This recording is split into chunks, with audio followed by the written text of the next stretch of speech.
Dear followers, good afternoon and welcome to our Saturday talk. Président Christian Prendaikoka, bon après-midi. Bon après-midi. Bon après-midi, Serge. Aujourd'hui, nous sommes rendus à la 9e étape de notre série intitulée « Politics is not a comedy ». La politique n'est pas une comédie. Et le thème du jour est intitulé « Concentration du pouvoir politique, facteur de déresponsabilisation et de démotivation de la fonction publique, de déconfiture des entreprises publiques, d'inefficacité, de laxisme et de clientélisme des agences de régulation.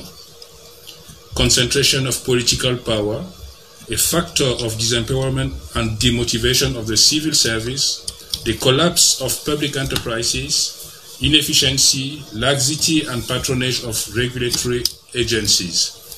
Président, c'est tout un programme aujourd'hui. Mais comme de tradition, depuis que nous avons commencé cette série, nous allons prendre la première partie de ce talk avec la réponse que vous apporterez à des questions qui ont été posées par des internautes. Okay. Elles n'ont peut-être pas toutes trait avec le thème du jour, mais elles méritent quand même le détour. Alors la première question que nous allons prendre, elle concerne le NOSO. Oui. Elle concerne particulièrement la reconstruction du NOSO. Il y a des manœuvres qui ont cours que je ne qualifierai pas de basses manœuvres par politesse en ce moment et qui ont trait à ce que les gens veulent appeler la reconstruction du NOSO. Et cette reconstruction, elle est prônée par le gouvernement en place avec l'accompagnement des organisations internationales comme le PNUD et quelques partenaires multilatéraux. Il se trouve cependant que cet effort de reconstruction n'est pas approuvé par tout le monde. Il y a une dénonciation américaine qui s'appuie sur le fait qu'il y ait toujours des combats sur le terrain. Malheureusement, comme à l'accoutumée, il y a des forces au Cameroun qui se battent pour que cette reconstruction se fasse en l'état, parce que bien évidemment, il y a de gros enjeux économiques, de gros enjeux financiers qui sont toujours source d'enrichissement illicite. Et pour contourner un peu toute cette, on va dire, pour contourner le fait que cela ne soit pas possible en l'état, on se rend compte qu'il y a des pans du régime qui continuent de s'acoquiner avec des leaders d'opinion, notamment des religieux, pour pouvoir pousser l'opinion à accepter le fait qu'on puisse quand même rentrer dans une reconstruction du NOSO en l'état. Est-ce qu'on peut dire, selon vous, au finish, que pour perdurer dans la gabégie, pour perdurer dans même son maintien au pouvoir, le système s'est toujours allié avec une certaine élite, s'est toujours fait complice d'une certaine élite multiforme, hommes d'affaires, universitaires, religieux, dignitaires traditionnels, pour faire passer ces messages et pour rester au pouvoir. Quelle est la fondation, le socle sur lequel on devrait rétablir le NOSO et le Cameroun de façon plus large? Thank you very much for this question. Thank you, everybody. First of all, before I answer your question, this important question, I just want to remind you that my teams are in the far north, are still distributing the medical equipment to some private hospitals. So I would like to wish them good luck and a great deal of courage. You saw the deployment all over the last weeks, and je voudrais dire à mes équipes qui sont aujourd'hui dans l'extrême nord pour distribuer le matériel médical aux différents centres hospitaliers. Je voudrais leur souhaiter bon courage, je leur ai parlé ce matin, et je pense que nous devons tous être fiers de cette opération qui apporte un soulagement à ces centres médicaux, ces centres médicalisés, n'est-ce pas? Et voilà, je leur souhaite beaucoup de courage, et ils le font avec bonheur, ils le font avec détermination, ils sont très engagés par rapport à ce qu'ils font, et ils ont tout mon soutien et je suis derrière eux, on est en contact permanent. Par rapport à la question par rapport à cette question, it's a bit of astonishment that we are trying to go for any rebuilding or the northwest and the southwest regions where the arms are still on, while the fire is still on, actually where the war is still going on. There's no way you can rebuild any parts of the northwest or the southwest where people are still in conflict. You can only actually build the northwest and the southwest. You cannot build the northwest and the south without the people being involved. And you cannot build the northwest and southwest without resolving the root cause of the problem.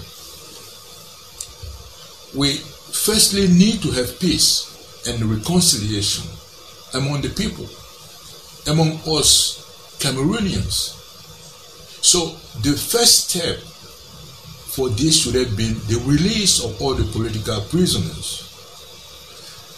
Then the kind of demobilization, demilitarization, and so on and so forth, before we engage in the process of rebuilding. And even through the dialogue.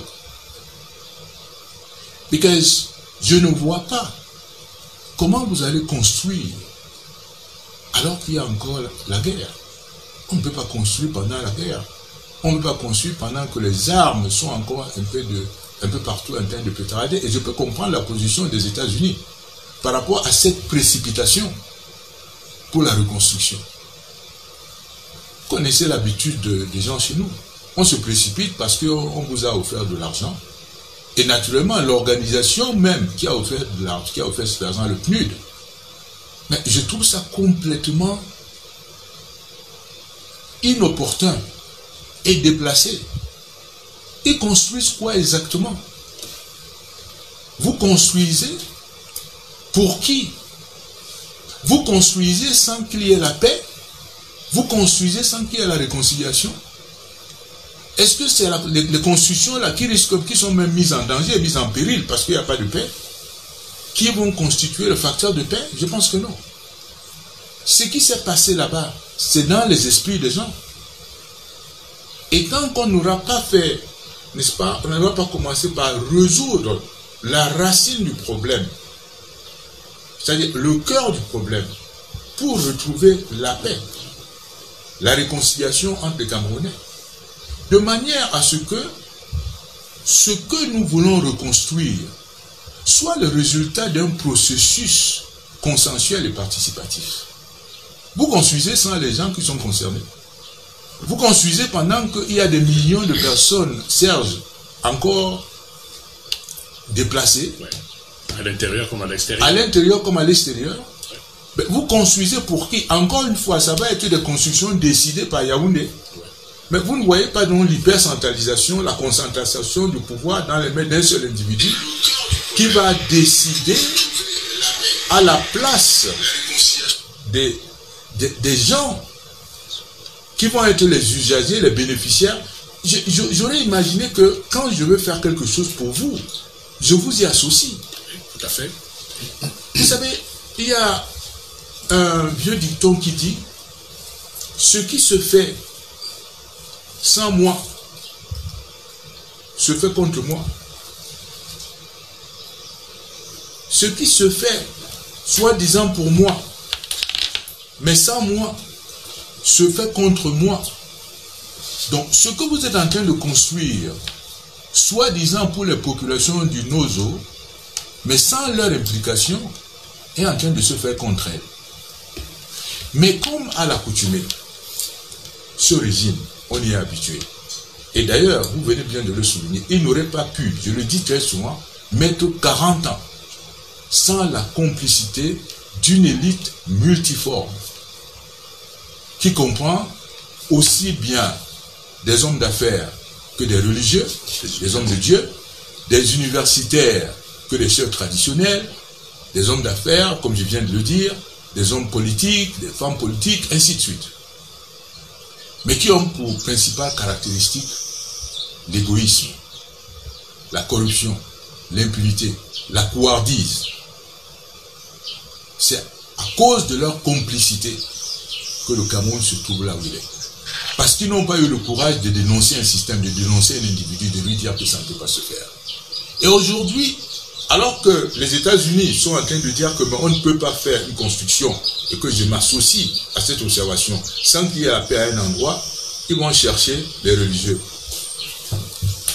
À la tête de ces religieux, ils sont partis chercher le vieux cardinal Toumi, 90 ans, pour le prendre en otage avec d'autres religieux pour venir dire que c'est bien. Ils disent que c'est bien. Qu'est-ce qu'ils ont comme outil, comme indicateur, comme instrument pour dire que c'est bien? On fait une construction comme ça. Ils ont quoi? Parce qu'ils sont des religieux. Quand ils auront dit que c'est bien, vous savez le nombre de guerres qui se font au nom de Dieu, le nombre de massacres, le nombre de tueries des êtres humains qui se sont faites au cours de l'histoire, tout cela au nom de Dieu. Moi, je n'y crois pas. Je ne m'associe pas à ce genre d'opération.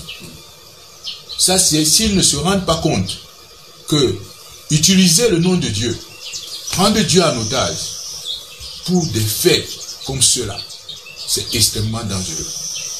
Qu'ils ne prennent pas le nom de Dieu en otage. Ils n'ont pas Dieu en monopole. Ils n'ont pas Dieu en monopole. Et je peux leur dire qu'ils ne croient pas confisquer Dieu. C'est plutôt Dieu qui les voit. Ils ne pourront pas prendre Dieu en monopole et au nom de Dieu venir raconter n'importe quelle histoire. Ces hommes de Dieu-là, ces hommes qui se disent hommes de Dieu. On ne peut pas faire la paix. J'ai beaucoup de mal à imaginer des religieux qui viennent parler, pris en otage par des politiciens, et qui viennent parler de la réconciliation, de la construction, sans avoir établi les conditions de paix et de réconciliation. Voilà. Une autre question d'actualité, elle concerne un journaliste qui s'appelle Bijoka Sismondi Barlev, qui a défrayé la chronique cette semaine. Ce journaliste, qu'on dit proche du système, a relaté une mésaventure qui lui est arrivée. Selon lui, il a vécu le calvaire avec le ministre de la Communication, qu'il a quasiment séquestré, avec la complicité de quelques officiers supérieurs de la police, au prétexte qu'il ferait partie de ceux qui accuserait le ministre de la Communication d'avoir détourné de l'argent destiné à la pandémie de la Covid-19. Qu'est-ce que cette actualité vous inspire? Écoutez, c'est difficile. Ce que Sismondi Barlev Bijoka a subi, malheureusement, c'est le lot des milliers de Camerounais, je dois le dire, qui subissent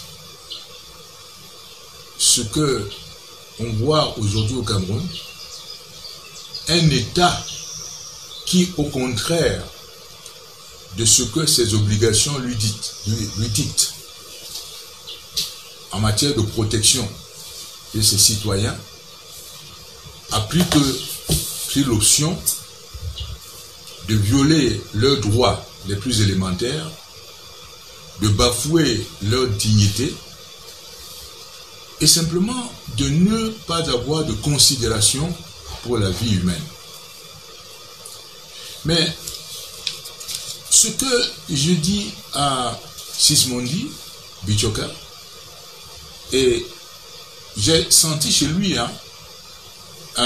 un cri de colère et de révolte à la suite de ce qu'il aurait subi, n'est-ce pas, dans les bureaux de M.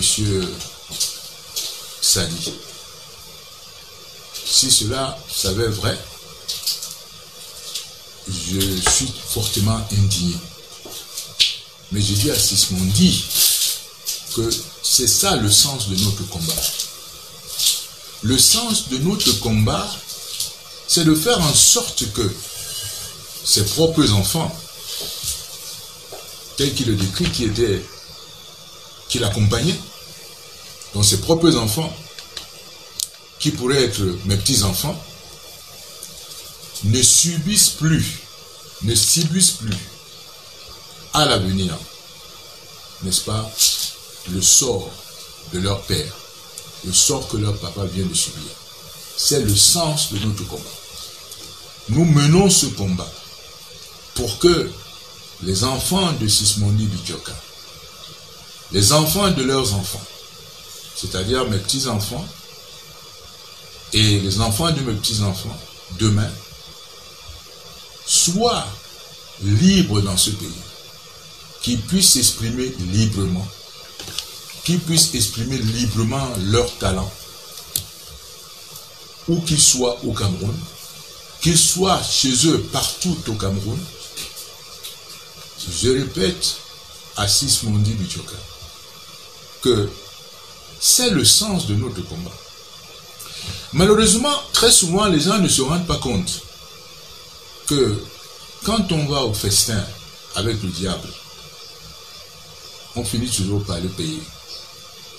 Le festin avec le diable est extrêmement dangereux. Le diable vous fait bien manger. Le diable vous engraisse. Mais vous devez savoir qu'à la sortie de ce festin, il vous le fera payer. De bien belle manière.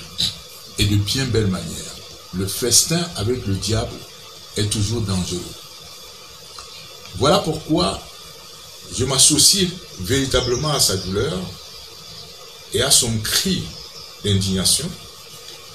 Et nous allons continuer à mener ce combat. D'ailleurs, c'est la même indignation qui m'avait amené à m'exprimer, à prendre fait de cause pour Ernest Obama,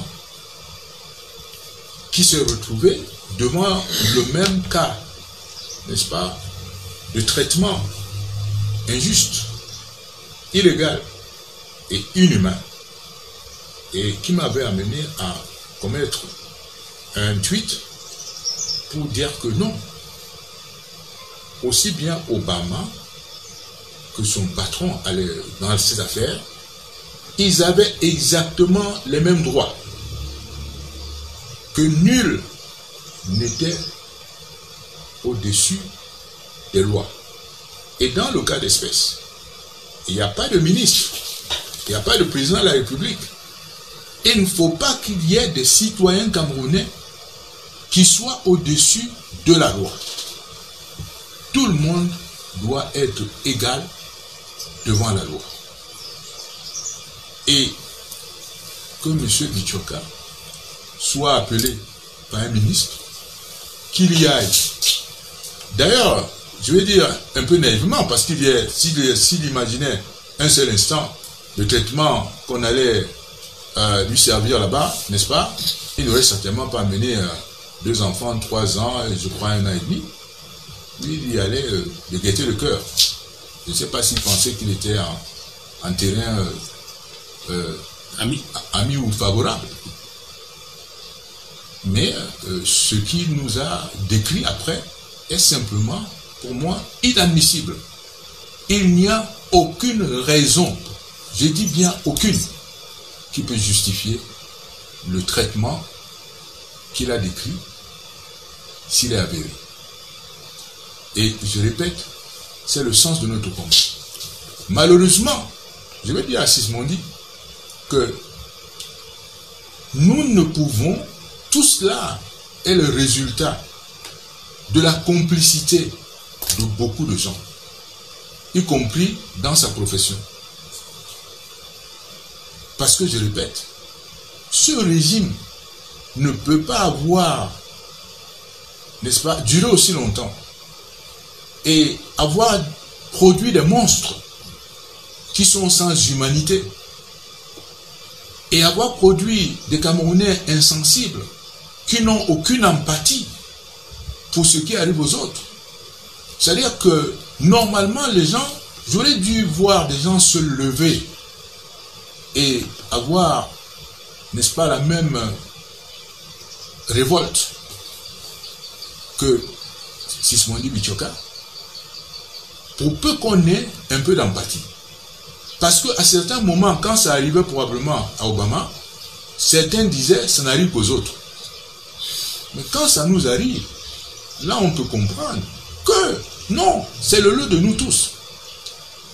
Ah ben oui, le jour où on nous a arrêtés comme ça, comme des malotus, sur Aben Zonga, Maurice Kamto, moi et Aben Zonga, nous mettant les menottes à la main comme des malotus, ainsi de suite.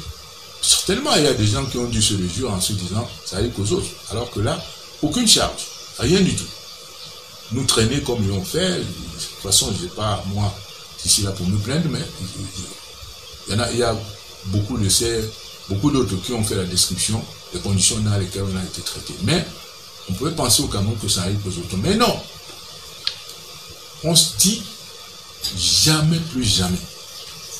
Il faut qu'on se batte pour que ça n'arrive plus aux enfants de Bichoka. 3 ans, 1 an et demi. Non, ils ne vont pas vivre ce Cameroun de terreur, ce Cameroun de déshumanisation, ce Cameroun de torture, ce Cameroun terre de castrat. Il faut qu'ils vivent un Cameroun qui deviendrait une terre d'opportunité. Un Cameroun qui deviendrait une terre de liberté. Liberté de créer, liberté d'oser, liberté d'innover, liberté d'entreprendre, liberté de réussir, voire d'échouer et de recommencer. Qu'il soit libre. Liberté de croire, liberté d'aimer, bien entendu. C'est ce Cameroun qu'on souhaite. Voilà ma réponse à cette question. Président, vous avez utilisé 2 termes forts dans votre réponse. Déshumanisation, monstruosité.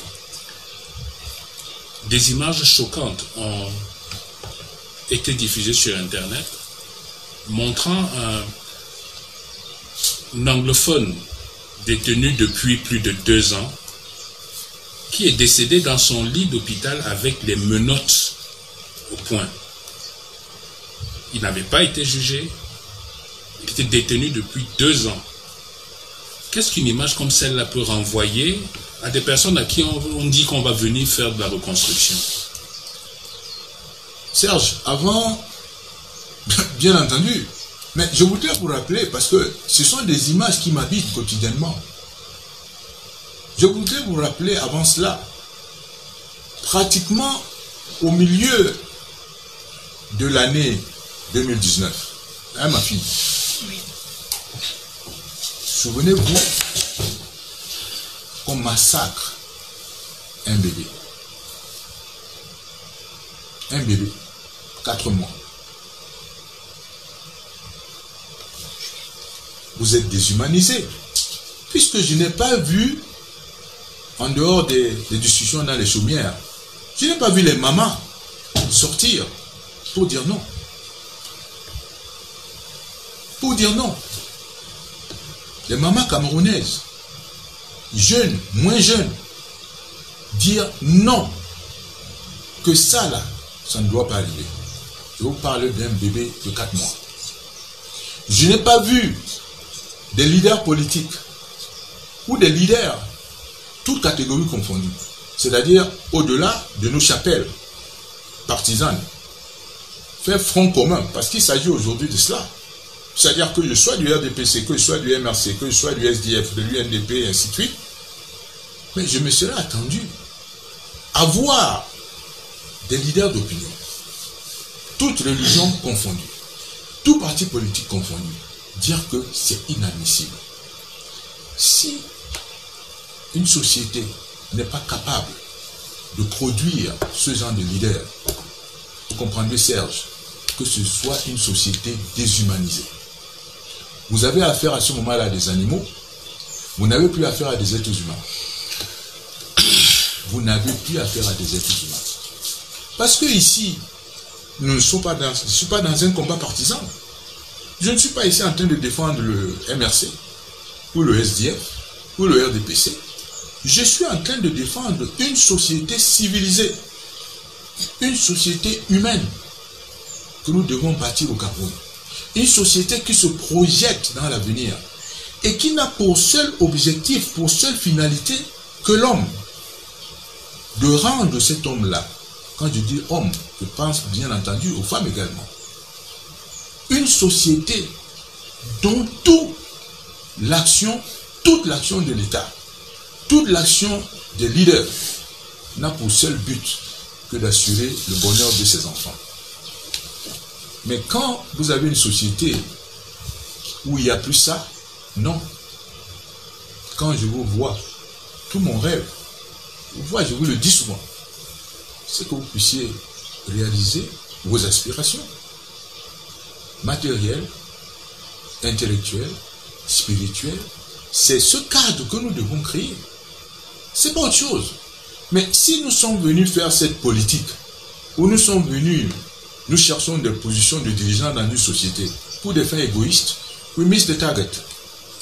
We absolutely missed the mark.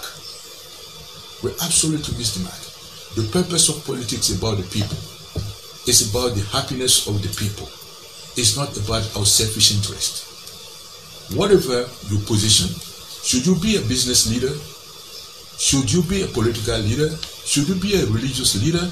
You know, the purpose of any public action is about the happiness of the people. If this is lacking in the public action, in any action that you are trying to do for the public, you're missing the target. You should do it for the interest of the people, and that's all. This is my answer. Une autre actualité, Président. Le Conseil supérieur de la magistrature aurait dû se réunir sur convocation de son chef la semaine qui vient de s'écouler. Ce conseil a été différé pour la raison qui a été évoquée, c'était la visite du président nigérian au Cameroun, visite qui a elle aussi été entre guillemets reportée. Alors il y a un de nos followers qui dit, mais finalement de qui est-ce qu'on se moque? Ben c'est à moi qui pose la question. Enfin, je sais pas. Mais je crois qu'il faut dire à ce follower que la vérité finira par se faire jour. La vérité finira par se faire jour. Je pense que on peut se moquer d'un peuple un jour, mais on ne peut pas se moquer d'un peuple tous les jours. Mais encore une fois, le bonheur nous appartient. C'est à nous de le faire. Et c'est pour ça que, vous savez, vous connaissez bien la devise de Acte Agir. Prenons notre destin en main. Prenons notre destin en main. Notre destin n'est pas déterminé, Serge, par des forces tierces, de maraboutisme, de malam, ni de sorcellerie. Notre destin, notre destinée va être déterminée par notre propre travail. Et dans ce contexte, j'ai l'habitude de vous dire que les valeurs fortes, les convictions fortes d'agir, c'est croire en la science et en la technologie. Croire que nous pouvons y arriver avec la volonté de travail, n'est-ce pas? Et apprécier l'environnement dans lequel nous sommes et savoir que l'environnement, comme vous le savez, l'environnement ne doit pas être notre première victime parce qu'il est notre premier atout. Je veux simplement que le follower qui me pose la question, nous sommes à la 9e session. J'espère que je contribue petit à petit et nous contribuons entre nous à ce que la conscience, que nous sommes des êtres humains, nous ne sommes pas des animaux. Ce qui nous caractérise, c'est notre dignité. Nous avons une dignité en tant qu'être humain. Parce que il y a des moments, je suis même surpris, je ne sais pas si vous aviez vu l'image un jour dans les réseaux sociaux, je crois que c'était un train en Inde qui avait cogné je crois que c'était un chimpanzé ou quelque chose comme ça. Mais on voyait un autre chimpanzé être touché d'empathie par celui qui avait été cogné et revenir pour essayer de le prendre. Si à ce niveau ça se passe comme ça, à plus forte raison, nous qui prétendons être des êtres humains, c'est pour ça que je parle d'une société déshumanisée. Si nous nous comportons comme cela au Cameroun, c'est que quelque part on est moins que les animaux, parce que eux semblent avoir de l'empathie. Vous savez, l'instinct grégaire de protéger. Et nous, quand quelque chose nous arrive, on fait comme si ce qui arrive au nord-ouest, ce vieux papa meurt sur un lit d'hôpital, en prison, enchaîné, c'est comme si nous n'étions pas concernés. Ernest Hemingway disait, quand un homme meurt quelque part dans le monde, ne demande pas pour qui sonne le glas, ils sont pour toi. Ne demande pas pour qui sonne le glas, ils sont pour toi. Wherever someone is dying, in the world, Hemingway used to say, don't ask for who the bell is ringing. It's ringing for thee. It might be dying in Bamenda, it might be dying in the Pumba, it might be dying in Marwa, Mokolo, and so on and so forth, in Douala, in Yaoundé, Bafoussam. Don't ask. Who is he? It's a part of yourself. It's a part of yourself. And what's happened to this prisoner, to the old man dying with handcuffs? Don't say you're not concerned. This man dying is part of yourself. It's part of yourself.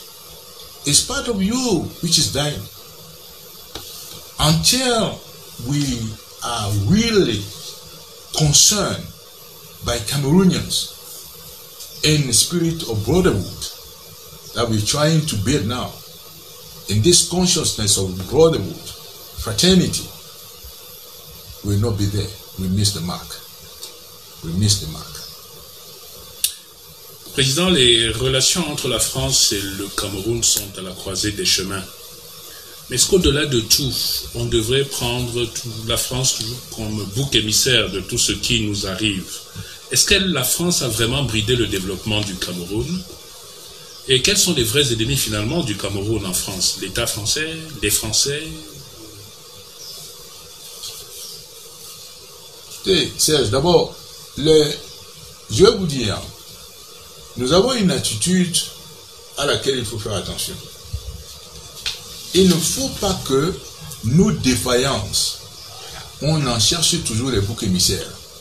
Comme M. Biya a pris la peine chaque fois que ça ne va pas, il fait des discours à la fin de l'année de la conjoncture internationale. J'ai fini par demander, est-ce qu'il y a un monsieur qui s'appelle conjoncture internationale? Un monsieur ou une dame qui s'appelait conjoncture internationale. Le monde entier, tout le monde est concerné par cette conjoncture internationale. Vous savez, le monde dans lequel nous vivons, les pays sont en compétition. Les pays sont en compétition, les régions du monde sont en compétition. Vous n'imaginez pas que la Chine se serait développée parce qu'elle a demandé l'autorisation de développement aux États-Unis ou à l'Europe. Et c'est lorsqu'elle a reçu cette autorisation qu'elle s'est mise à se développer. Non. Elle a pris son destin en main. Je vous rappelle que lorsque les colons européens sont arrivés en Chine, territoire de Macao, sur les restaurants, on mettait no Chinese, no dogs. Pas de Chinois, pas de chiens. C'était une humiliation totale des Chinois. Aujourd'hui, à force de travail, les Chinois se sont relevés. À force de persévérance, à force de résilience, ils se sont relevés et ils ont gagné le respect du monde entier. Je vous rappelle que Lee Kuan Yew, à Singapour, avait juste hérité d'un marais avec 3 peuples essentiellement, les Chinois, les Indiens et les Malais. Ils ont travaillé pour en faire l'une des nations les plus prospères du monde. Mais ils n'ont pas commencé par chercher un bouc émissaire. Ils ont travaillé. Il y a beaucoup de choses que nous aurions pu faire par nous-mêmes. Les Français n'y sont pour rien. Comprenez ce que je veux dire? Les Français, dans leur globalité, ce n'est pas eux qui nous ont empêchés d'étendre le chemin de fer. Ce n'est pas eux qui nous ont empêchés de faire réussir nos entreprises publiques. Nous avons déjà, vous allez également me dire, quand on a commencé à distribuer le matériel médical ou quand on a organisé la distribution du matériel médical, ainsi de suite. Ah oui, on a demandé l'autorisation des Français? Non. Les Américains, non. On l'a fait nous-mêmes, on a travaillé là-dessus nous-mêmes pour ne rien laisser au hasard. Et je vous dis tout le temps que je crois que, appartenant à ce monde, où la compétition est permanente, entre les régions, entre les pays, chacun doit faire sa part, sans passer le temps à accuser les autres. Ceux qui vous ont empêché de tenir la CAN 2019, c'est eux. Après que vous ayez dit vous-même qu'elle se tiendra aujourd'hui, c'est les Français qui vous ont empêché de tenir ça. Non. C'est eux qui vous ont empêché de tenir les comices agro-pastorales tous les 2 ans. C'est les Français? Non. Et je peux vous citer, c'est eux qui vous amènent à envoyer les préfets et les sous-préfets devenir des directeurs généraux d'entreprises techniques. C'est les Français? Non, ce n'est pas les Français. C'est eux qui vous empêchent de construire les routes? Non. Nous avons notre part à faire. Qu'on arrête de chercher les boucs émissaires partout. Le monde tel qu'il est fait, il y a des Français qui peuvent s'associer à nous dans ce travail. Quand nous-mêmes nous savons ce que nous voulons faire, il peut en avoir qui soient contre nous, comme ça existe partout. Mais nous devons d'abord savoir ce que nous voulons. Vous comprenez ce que je veux dire? Nous devons d'abord savoir ce que nous voulons.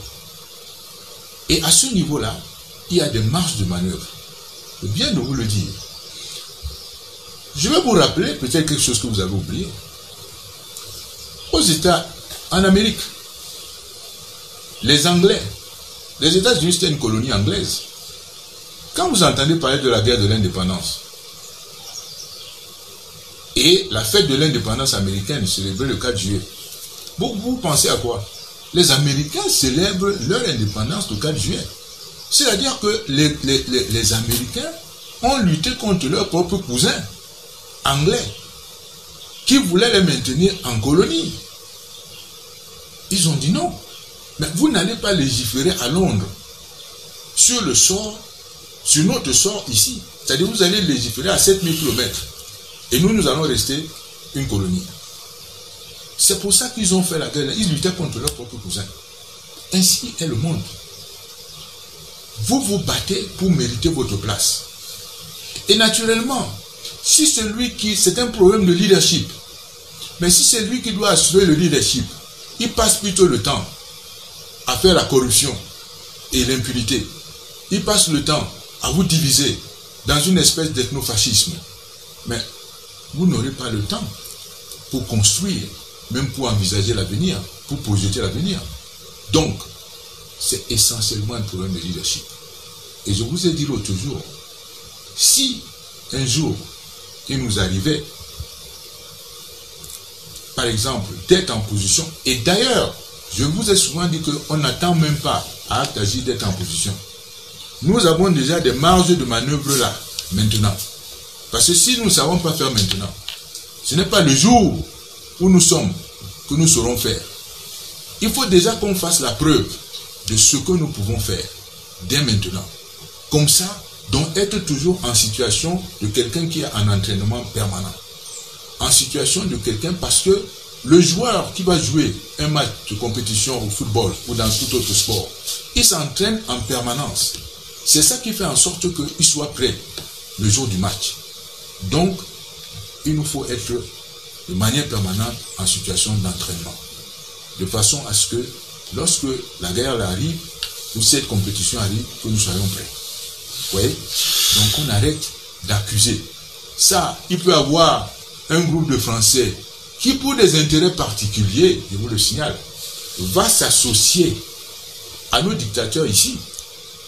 C'est-à-dire un groupe de Français qui, pour des intérêts particuliers et égoïstes, ira s'associer à ceux qui nous briment ici. Ça, c'est un groupe de Français. Mais ce n'est pas la France, hein, totalement. De la même manière que vous allez trouver également un groupe de Français qui pourra s'associer à notre cause. À nous d'être vigilants. Ça existe de par le monde. Il ne faut pas qu'on dorme.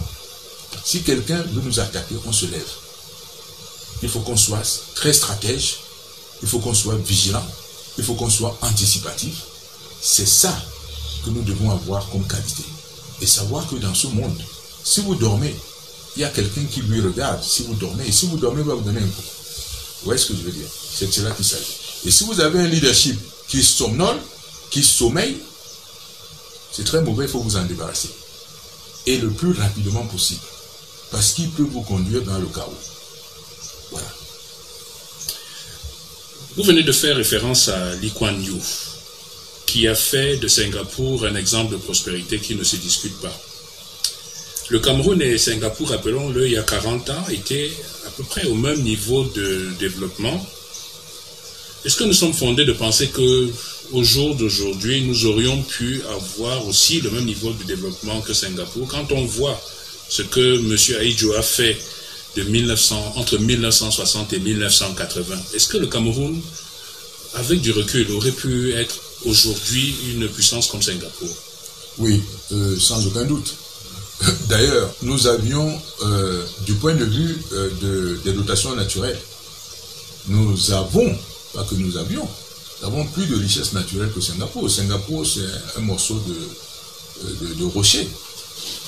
Singapour, parce que vous avez vu qu'il y a des richesses naturelles. Vous n'avez pas de minerais, vous n'avez rien du tout. Ou vous avez toutes les richesses minières que vous avez au Cameroun. Vous avez entendu que Singapour a la forêt, la forêt que vous avez là? Non, Singapour ne l'a pas. Comment Singapour réussit à avoir l'un des niveaux de vie les plus élevés du monde? Et vous avez la forêt, vous avez les richesses minières, vous avez tout ce que vous avez. Donc, pour moi, il n'y a pas de doute là-dessus. Et d'ailleurs, si vous regardez les statistiques, elles ne sont pas les miennes, c'est les statistiques de la Banque mondiale. En 1985, le revenu par habitant du Cameroun était supérieur à celui de Singapour. Le revenu par habitant du Cameroun était supérieur à celui de la Chine. De manière tout à fait exacte, en valeur constante de 2010, statistiques de la Banque mondiale, le revenu par habitant du Cameroun était de 1800 $ en 1985. Celui de la Chine était pratiquement de 750 $. Aujourd'hui, le revenu par habitant de la Chine, n'est-ce pas, est de 7700 $ et celui du Cameroun est de 1300 à 1400 $. Vous voyez? C'est-à-dire que le nôtre dépassait en 1985 le revenu chinois, pratiquement le revenu par habitant chinois de 1100 $. Aujourd'hui, les Chinois ont renversé la vapeur, leur revenu par habitant est au moins 5 fois le nôtre. Quelque part, pendant que les gens travaillent, le leadership camerounais a créé un système, comme je vous le dis souvent, qui est un système extractif. En fait, qui crée des incitations pour la consommation, pour la rente, pour la paresse, pour le parasitisme, au détriment de tout ce qu'ils peuvent créer, au détriment de la création, au détriment de l'entrepreneuriat, au détriment de l'audace, au détriment de l'innovation, n'est-ce pas? Au détriment de tout ce qui constitue les facteurs de création de richesse. Et ce système tel que vous le voyez, il vise dans sa nature, tel que vous le savez, dans son ADN, à perpétuer le statu quo. Or, pendant que le monde évolue, progresse, à cadence accélérée, mais vous maintenez le statu quo, le résultat c'est quoi? C'est que vous reculez. Vous reculez. C'est ça le résultat mathématique, cinématique, vous reculez. Et donc, si vous voulez rester dans cette dynamique, il faut que vous soyez même prêt à vous remettre en cause, souvent à détruire ce qu'il y a là. C'est ce que Schumpeter appelait la destruction créatrice. Mais vous ne pouvez pas imaginer qu'on reste dans le même modèle, les mêmes façons de faire. Je suis en train de préparer un article là, que d'ailleurs, comme c'est vous qui publiez mes affaires, que j'intitule la 4e révolution industrielle. Ça concerne la révolution de l'information. Regardez aujourd'hui, ce que vous allez voir au niveau de l'intelligence artificielle, c'est aux confins à la fois, n'est-ce pas, de la microélectronique, de l'informatique, de la biotechnologie, ainsi de suite. Lorsqu'il y a la révolution au XVIIIe siècle, la révolution industrielle, elle est essentiellement, le facteur essentiel, c'est la découverte de la machine à vapeur. C'est la vapeur qui va motoriser les choses. Mais vous entendez cheval vapeur, horsepower. Pourquoi? Parce que c'est équivalent cheval vapeur. Pourquoi? Parce que Qu'est-ce qu'ils avaient avant cette révolution? Qui était le moteur? C'est le cheval qui tirait. Et donc, vous n'avez peut-être pas fait attention que quand on dit cheval vapeur, c'est parce que j'ai dit que maintenant que j'ai le moteur, n'est-ce pas, de la machine à vapeur, elle produit, n'est-ce pas, une force qui est équivalente à 4 chevaux, n'est-ce pas, à 4 chevaux vapeur, n'est-ce pas, et c'est pour ça on dit horsepower. Ok? Après cette révolution, vous avez au niveau des moteurs, du 19e, ça s'appelle le moteur à combustion interne, 4 temps. Après cela, au même moment, vous avez l'électricité, la découverte de l'électricité, n'est-ce pas? Mais les gens ont continué à travailler avec cela. Après, vous avez la révolution informatique, la révolution de l'information, les systèmes numériques et tout cela. Même les engins qui vont aujourd'hui dans l'espace, avant, les fusées, les lanceurs qu'on avait avaient des systèmes analogiques. Aujourd'hui, ils ont des systèmes numériques. Quand on voyait ce que SpaceX vient de faire avec Elon Musk, c'est quand même différent. Alors, nous, j'essaie d'expliquer que même là, la manière de travailler, regardez ce qu'on est en train de faire aujourd'hui. Regardez la miniaturisation des appareils. Ça vous dit rien? Hier, quand je faisais des émissions de télévision dans les années 90, mais vous vous retrouviez dans un studio de la CATV, n'est-ce pas, vous vous souvenez, un gros espace, de gros engins, et si tu regardez ce que nous pouvons réussir à faire aujourd'hui. Vous ne voyez pas que quelque chose est en train de... Quelque chose se passe en termes de miniaturisation. Regardez comment les gens vont se soigner de manière différente. Regardez comment la banque va se faire de manière différente. Regardez avec la révolution des blockchains. Regardez avec le cryptocurrency et tout cela. Tout cela va changer la façon de faire. Alors, je vous pose la question. Allons-nous continuer dans nos archaïsmes et nos villageoiseries, ou voulons-nous nous projeter dans la direction du monde? C'est pour ça que je viens de faire ce développement. Qu'est-ce que nous choisissons? Choisissons-nous de parier avec l'intelligence artificielle, ou choisissons-nous de parier avec la sorcellerie et les sorciers? Nous sommes devant ce choix. Or, ce choix, si nous ne forçons pas, parce que c'est pour vous, nous voyons tous là, les jeunes gens, qu'est-ce que nous allons vous laisser? Moi, je ne peux pas. Moi, je ne peux pas me permettre de savoir où va le monde. J'ai vu, je suivais de très près parce que j'adore l'exploration spatiale. Je voyais ce que Elon Musk faisait, je voyais comment il a commencé. Je dis un être humain, voici ce qu'il a pu faire. Je voyais les essais et ainsi de suite. Comment il pouvait recommencer et ainsi de suite jusqu'à ce qu'il mette au point un lanceur qui va pouvoir être récupéré. Et je me dis, mais qu'est-ce que nous sommes en train de faire ici? Nous n'allons pas essayer. Nous n'allons pas engager les jeunes gens que vous êtes à faire une révolution agraire, une réforme agraire, à cultiver, à produire, à pêcher, à exporter. Qu'est-ce qui nous dépasse en cela? Rien du tout. Je ne sais pas si vous avez déjà visité Boya Silicon Mountain. Moi, j'ai visité. Ce n'est pas l'État qui a fait les Boya Silicon Mountain. C'est les jeunes gens qui étaient là. Mais vous vous souvenez que quand les événements ont éclaté à la fin de 2016, la première chose que le leadership a fait, c'était de couper Internet. Or, c'était des gens qui avaient des contrats à l'extérieur, ces jeunes gens, qui faisaient du codage et ils travaillaient essentiellement pour l'exportation. On ne s'en rendait pas compte. Parce que les contrats étaient des contrats qui venaient de l'extérieur. Et ils faisaient du codage pour ces entreprises. Qu'est-ce que vous faites quand vous avez cela? C'est un espèce d'environnement fertilisant. Vous protégez cet environnement. Vous, ce que vous avez fait, c'est de couper Internet. Vous voyez l'attitude. Visagerie. Ah oui, oui. L'enjeu, c'est-à-dire que, voilà, nous ne nous projetons pas. Nous ne nous projetons. Je suis sérieux quand je dis, moi, c'est peut-être pas notre vie à nous, mais nous allons tout faire. Mais je dis à la jeune fille, dans quel environnement tu veux vivre demain? Dans quel environnement tu veux vivre demain? Un environnement où tu dois peiner pour aller à l'hôpital, te faire soigner. Un environnement où tu acceptes tout. On te force à épouser une personne que tu ne veux pas.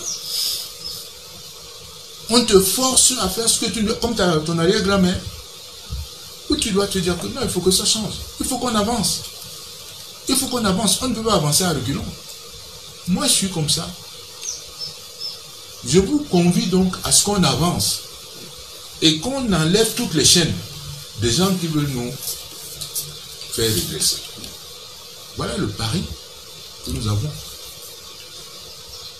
Voilà, moi ce que je peux dire. Et je pense que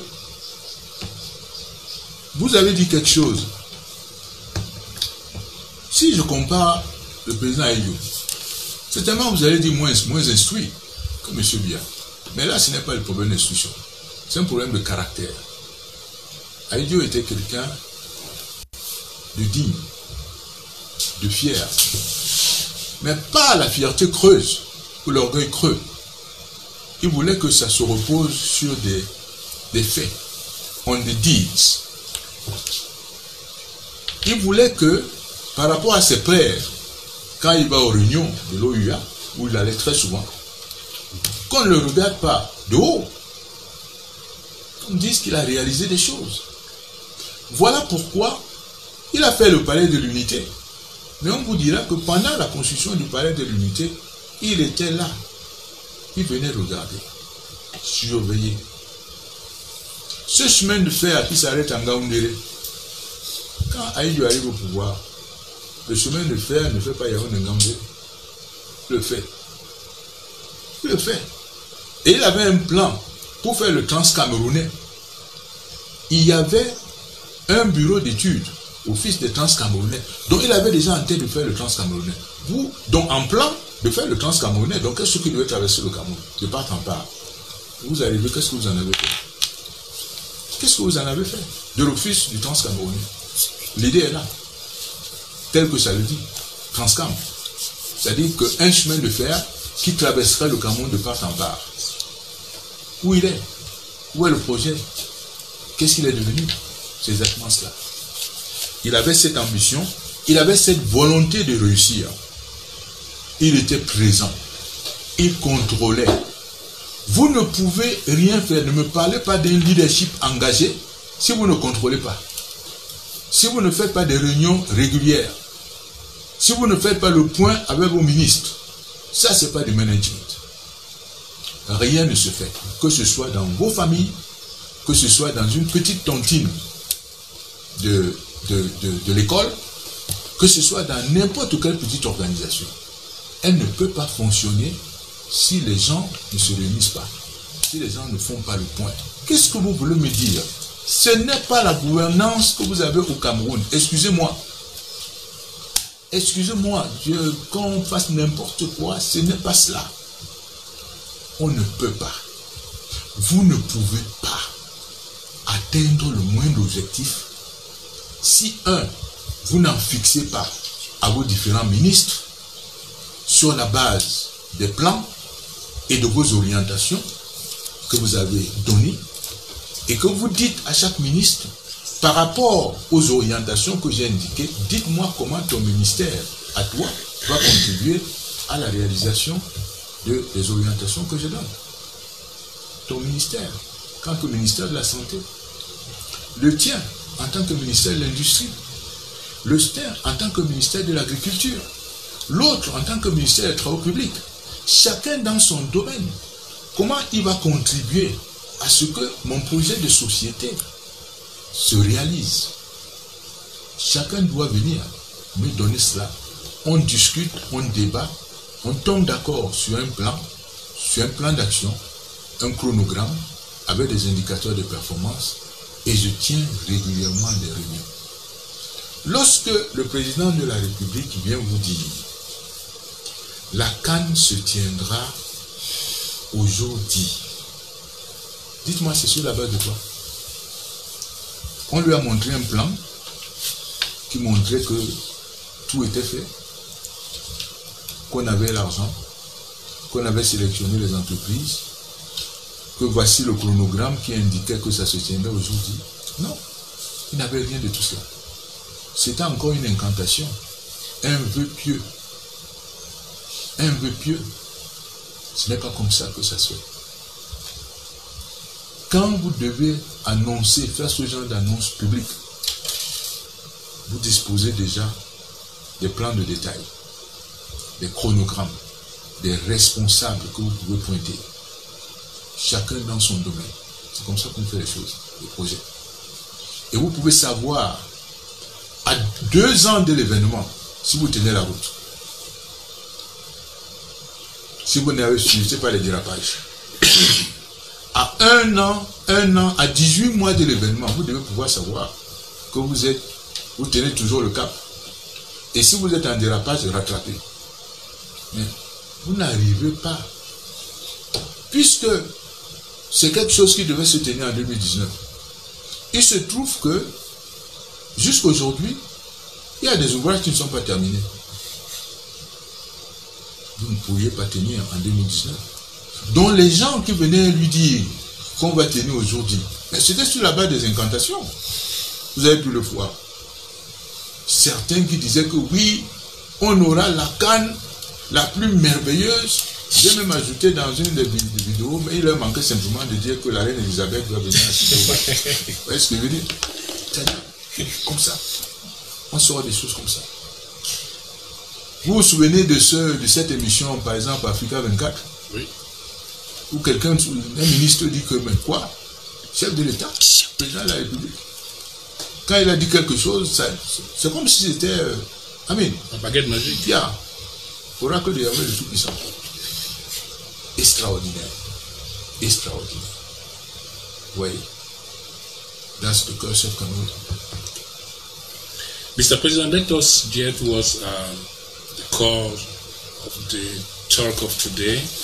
Concentration of political power, a factor of disempowerment and demotivation of the civil service, the collapse of public enterprises, inefficiency, laxity and patronage of regulatory agencies, concentration du pouvoir politique, facteur de déresponsabilisation et de démotivation de la fonction publique, de déconfiture des entreprises publiques, d'inefficacité, de laxisme et de clientélisme des agences de régulation.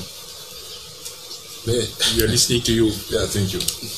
Mais regardez, si je prends, imaginez-vous que je sois dans une situation où tout est dans les mains d'une personne. Forcément, les autres niveaux de responsabilité sont déresponsabilisés, sont démotivés. C'est très simple. Imaginez-vous que je sois dans ce lit, je n'organise pas le travail de manière que Docteur Oko, se sente responsable, que Docteur Monon se sente responsable, que tel et tel ne sont pas responsables, je vais y faire tout. Donc vous seriez en train de me voir sur toutes les images là. Vous voyez ce que je veux dire? Donc il faut que je sois tellement fort qu'il faut absolument qu'on me voie à Tian, à Bangou, à Bafoussa, à Douala, à Yaoundé, à Ngaoundéré, à Bertoua, à Tokombéré, ainsi de suite. Vous comprenez? C'est aussi simple que cela. Comme je ne peux pas avoir cette capacité, forcément ça va aller très lentement. Ça prendra 6 mois. Parce que je veux absolument que tout ça repose sur moi. Comme tout cela repose sur moi, il faudra que ça me prendra 1 semaine pour faire tout l'Ouest. Après, ça prendra encore toute une autre semaine pour faire l'État. Tout cela, parce qu'il faut que tout cela se soit moi. Vous voyez ce que je veux dire? Du coup, les OCO et les autres sont déresponsabilisés. Vous comprenez pourquoi un système qui est concentré, que vous organisez de manière à tout concentrer sur les mains d'une seule personne, déresponsabilise. Quand j'étais directeur des études de projet à la Société nationale d'investissement, les gens étaient toujours surpris parce que quand ils arrivaient, ils venaient vers moi, je dis non, mais j'ai mes collaborateurs, ils étaient chez. Mais qu'est-ce que vous faites? Je dis, mais moi j'organise ça. J'organise, je crée, je vois. Et en fait, quand tout se passe sur le terrain, je sais chaque fois où ils sont, à quel niveau ils sont. Ce travail a été préalablement préparé. Vous comprenez ce que je veux dire? Il n'y a pas de hasard. S'il y a une étiquette qui a été posée, cette étiquette, on l'a étudiée. S'il y a un carton qu'on a utilisé, ce carton, son dimensionnement a été étudié. S'il y a des gens qui couvrent l'événement du point de vue médiatique, ça a été étudié.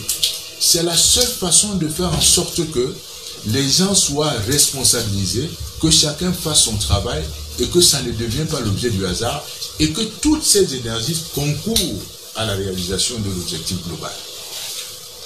Or, lorsque vous êtes dans un système où tout repose sur un individu, c'est-à-dire que la moindre décision doit remonter jusqu'au niveau le plus élevé, vous ne faites que retarder le travail.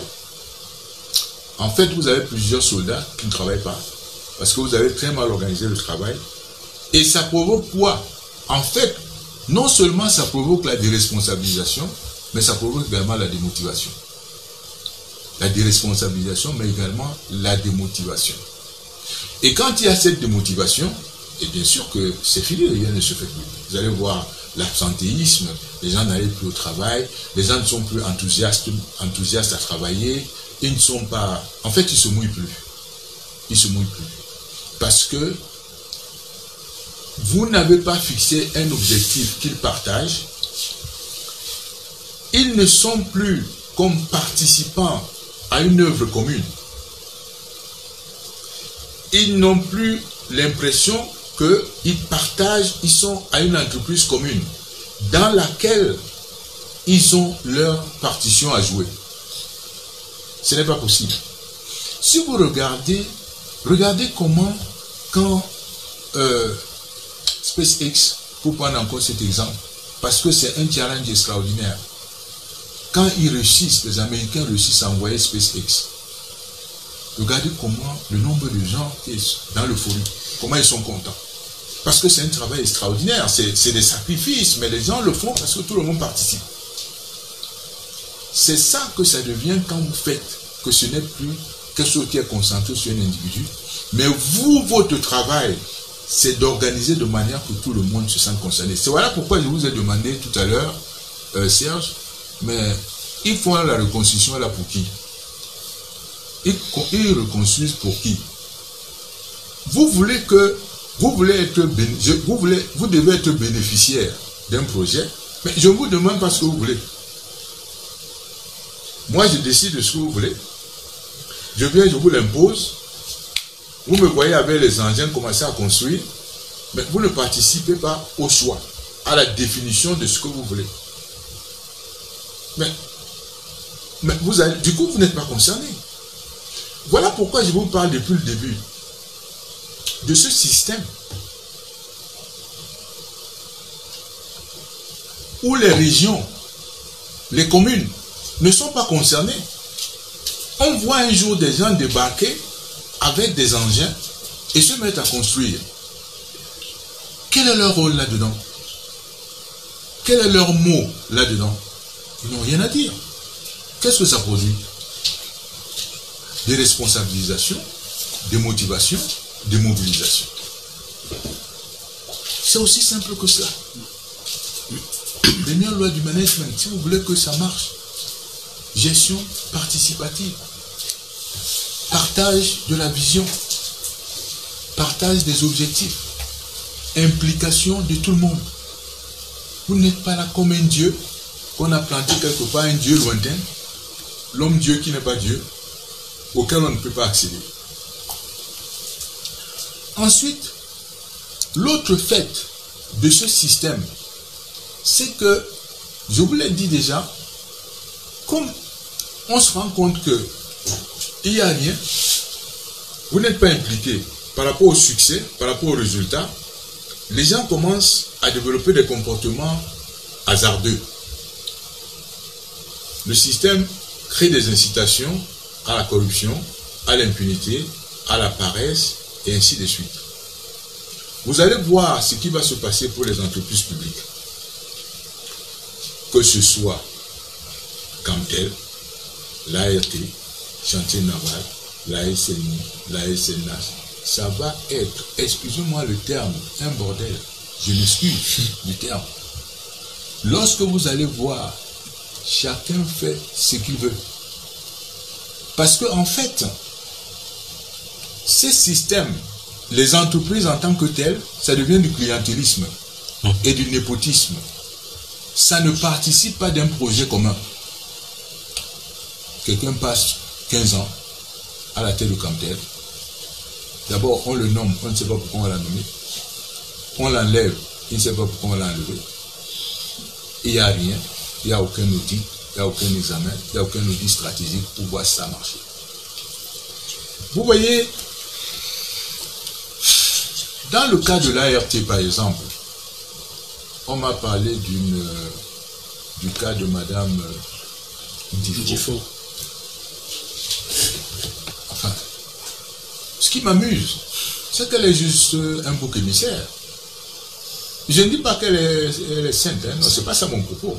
Mon propos, c'est de dire que elle semble être accablée là maintenant, comme si la mauvaise gestion de l'ART a commencé avec elle. C'est ce que je veux dire. Elle est simplement dans un système. Vous savez, dans la mythologie ancienne, quand la communauté avait un problème, hein, on disait que c'est la malédiction de Dieu. Et qu'il fallait faire un sacrifice à Dieu. Donc, les gens décidaient de choisir quelqu'un qu'on va sacrifier. Elle est juste le bouc, c'est pour ça qu'on l'appelle le bouc émissaire, c'est-à-dire c'est l'agneau sacrificiel. Encore une fois, je ne dis pas que je la dévoile, non, c'est pas ça mon propos. C'est de dire que c'est l'agneau sacrificiel d'un système qui lui-même ne marche pas depuis très longtemps. Après tout, l'ART a eu une direction avant. Un DG qui a mis peut-être 15 ans, 18 ans, qui est parti. Vous avez déjà fait l'audit de ça, de sa gestion? Non. Peut-être même que alors, vous imaginez que c'est Justine Difo qui a commencé? Non. Il y a eu des PCA, il y a eu des DG avant. Mais aujourd'hui, c'est entre eux. Ça, c'est justement ce que j'appelle les contradictions d'un système qui est comme celui-là. C'est-à-dire qui n'est pas orienté vers la performance. Mais par contre, je voudrais que vous ne soyez pas naïfs. N'ayez pas l'impression que la mauvaise gestion a commencé avec Difo. Non. Le système est ataviste, c'est-à-dire que les atavismes de ce système-là, c'est la mauvaise gestion. C'est la mauvaise performance. Difo n'est qu'une manifestation de cela. C'est là où je voudrais qu'on ne soit pas naïf. Elle n'est qu'une manifestation de ça. Mais si je vais plus loin, elle est un bouc émissaire où on va vous l'envoyer comme l'agneau sacrificiel et vous allez avoir l'impression que, ah oui, bon, c'est elle, là, on est en train de... Non. Parce que le système, il faut à un moment donné, un agneau sacrificiel, on vous le balance et vous êtes très content. Ah non. C'est géré mal. Si vous allez regarder toutes ces sociétés publiques, toutes ces entreprises publiques, aucune performance. Lorsqu'on va faire l'audit stratégique, je vous ai dit, 2 personnes à la tête de la SNI. Madame Yahou, 15 ans. Madame Devidou, 15 ans. Ça fait 30 ans pour 2 personnes. 30. L'état des lieux a été fait quand? Aucun. À aucun moment. L'audit n'a été fait. On va parler de ça. La SNH, 26 ans, à la tête de la même entreprise. L'état des lieux a été fait quand? L'audit stratégique a été fait quand? Et vous n'avez que ça. 15 ans, 20 ans, 10 ans. Je vous ai dit l'autre jour au Camerco. Pendant 15 ans, le conseil d'administration se réunit, délivre des quitus de bonne gestion, et un jour vous apprenez que collapse, l'entreprise est tombée. Mais comment donc les conseils d'administration ont pu faire cela? Si vous liez ça à la gestion, à la concentration de pouvoir, c'est qu'à un moment donné, elle, directeur général, elle nomme pas le même décret qui vous nomme président du conseil d'administration et qui nomme les autres administrateurs. Aucune responsabilité n'est établie. Lorsque ça ne va pas, elle va chercher le ministre qui est probablement de sa région. Donc vous rentrez dans l'espèce d'ethnofascisme que vous avez chez nous. Et le système est complètement bouleversé. Alors immédiatement, vous voyez le problème monter jusqu'à la présidence. On sort complètement des indicateurs de performance. ça devient une histoire villageoise. Parce que vous n'êtes pas en train de la gérer sur la base de critères neutres, c'est-à-dire des critères universels de la gestion des entreprises. C'est devenu une histoire villageoise, elle se politise comme toute affaire, et je vous ai utilisé une formule la dernière fois, que des entreprises publiques commerciales deviennent des organisations politiques. Des entreprises publiques commerciales, c'est-à-dire qui doivent être gérées selon une logique commerciale, deviennent des organisations politiques, dont des organisations politiques gérées selon une logique politicienne, de clientélisme, de népotisme. Vous voyez? Et qu'est-ce qui doit pouvoir changer ça? La tête, dans un système, dans une satrapie, où tout le pouvoir est personnifié, c'est une personnification du pouvoir. Et comme, dès qu'elle est devenue DG, dès qu'on l'a nommée DG, vous n'avez plus à la reconnaître. Elle était brillante.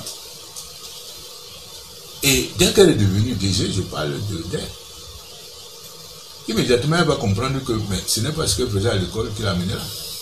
Il faut qu'elle se mette à célébrer, n'est-ce pas, l'homme-dieu. Vous allez voir une directrice générale d'entreprise commencer à aller faire les meetings politiques et oublier de gérer l'entreprise. Je vois mon ami et frère Fozinda. Et les autres. Mais lui, je connais bien parce que mon ami et frère Fozinda. Vous laissez le chantier naval. Vous commencez à aller faire les meetings du RDPC. Très loin du chantier naval et des exigences du chantier naval.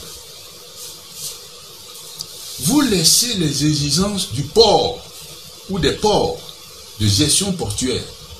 Je parle bien des exigences de gestion portuaire. Parce que les ports que vous avez à gérer là sont en compétition avec d'autres ports. Et la gestion obéissent aux exigences de l'entreprise portuaire. Si vous devez gérer les terminaux à conteneurs, il faut que les délais, vos délais de coût de passage, les délais de coût de passage de vos conteneurs soient concurrentiels par rapport à ce qui se passe à Cotonou, par rapport à ce qui se passe à Abidjan, à Togo, ainsi de suite. Mais vous avez déjà compris qu'au fond, vous n'avez pas été nommé là pour bien gérer le port. Vous avez été nommé là pour célébrer, n'est-ce pas, l'homme-dieu. Tout de suite, on va vous voir passer tout le temps à Yaoundé. Vous êtes gérant du port de Douala.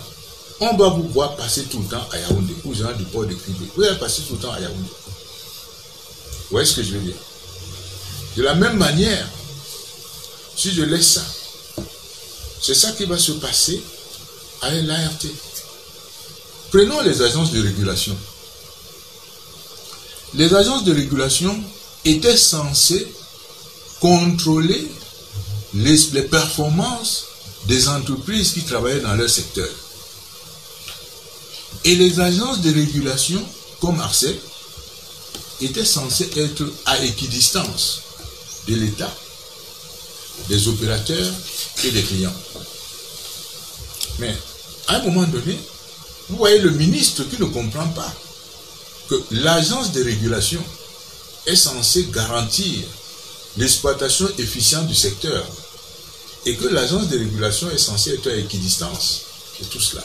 On politise même l'agence de régulation. J'ai vécu un cas où un responsable technique du ministère était venu me voir pour les avions MA60. Je vous ai dit, je suis conseiller à l'époque du chef de l'État. La personne qui était responsable, le ministère technique, est complètement en désaccord avec ce choix. Du point de vue technique, entre dans mes bureaux avec deux grosses valises, des dossiers. On lui avait dit, un de ses parents lui avait dit, si vous voulez voir quelqu'un qui pourra écrire au chef de l'État, allez voir telle personne, elle est venue me voir. J'ai regardé le dossier. Et lui a dit, donnez 2 ou 3 jours. J'ai dit ok. On a discuté ensemble, on a fait part du problème. J'ai compris ce qu'il avait du point de vue technique, pourquoi elle n'approuvait pas les MA60 et ainsi de suite, on a discuté. J'ai dit ok, je vais faire une note. Mais avant d'envoyer la note, je voudrais que vous regardiez la note pour voir si elle traduit fidèlement, n'est-ce pas, ce que, enfin, la teneur de notre conversation. Donc je lui ai donné rendez-vous samedi. Le samedi matin, elle est venue et elle a regardé ma note. Elle a dit, mon Dieu, je comprends pourquoi on m'a dit de venir vous voir. Vous ne pouvez pas faire mieux, c'est court, c'est concis, ça contient tout. J'ai dit ok, je vais envoyer. Quelque temps plus tard,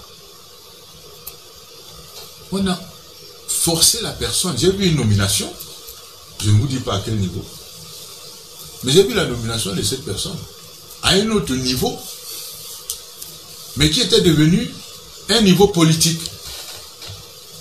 Mais un niveau qui l'a mené à contredire ses propres points de vue dans ce qu'elle avait partagé avec moi. Quand vous êtes devant ce genre de situation, qu'est-ce que vous faites? Les deux choses l'une. Soit vous dites que je ne peux pas. Mais là, on dirait que c'est tout le village qui est venu dire que non, ici maintenant c'est le village qui est en jeu, c'est la pression du village, et ainsi de suite. Il y a beaucoup de... Quand je rencontrais cette personne après, elle avait la difficulté à me regarder dans les yeux. Parce qu'on savait ce pourquoi on s'était battu en technique. Et on la mettait à un niveau, il fallait qu'elle approuve. Les mêmes choses qu'on désapprouvait avant. Vous voyez, et on vous en sert dans une logique villageoise qui vous oblige à accepter n'importe quoi. C'est pour ça que je dis, il nous faudra être habité de beaucoup de courage. Mais en même temps, nous faisons acte agir pour que vous vous sentiez en famille. C'est parce que quand on se sent en famille, on sent qu'on est plus seul. Si vous arrive quelque chose, c'est quelque chose qui m'est arrivé, et vous savez qu'on va sortir pour vous défendre. C'est pour ça que je dis toujours, acte agir est une famille. Il faut cesser de penser individuellement. Même dans les entités nationales de acte agir de par le monde, je dis non. Que vous soyez au Canada, que vous soyez en Allemagne, que vous soyez en Belgique, il faut être habité par le fait que même si vous êtes membre d'Agir au Cameroun, vous appartenez à une famille globale, c'est-à-dire mondiale. C'est ça qui va faire notre force. Et que si on vous touche, ce n'est pas vous qu'on a touché individuellement. C'est toute une organisation qu'on a touchée. C'est très important. Vous voyez pourquoi, à un moment donné, ça fait ça. Mais quand je vous compare, par exemple, Ethiopian Airlines et Khmer, vous allez vous rendre compte que Ethiopian Airlines et Khmer, qui ont à peu près le même âge, à 10 ans, à 10 années près, Ethiopian Airlines est restée performante malgré le changement des régimes politiques. Qu'est-ce qui s'est passé? C'est parce que chaque régime politique a évité de s'ingérer dans la gestion d'Ethiopian Airlines. En leur disant, pour gérer Ethiopian Airlines selon une logique commerciale, il ne nous concerne pas. Nous, on fait là pour faire la politique. Donc, Ethiopian Airlines est resté géré comme une entreprise commerciale selon la logique de l'industrie aérienne, du transport aérien. Vous auriez beaucoup de mal à dire la même chose en ce qui concerne la Khmer. Et toutes les autres entreprises. Canarco et naturellement toutes les autres entreprises camerounaises.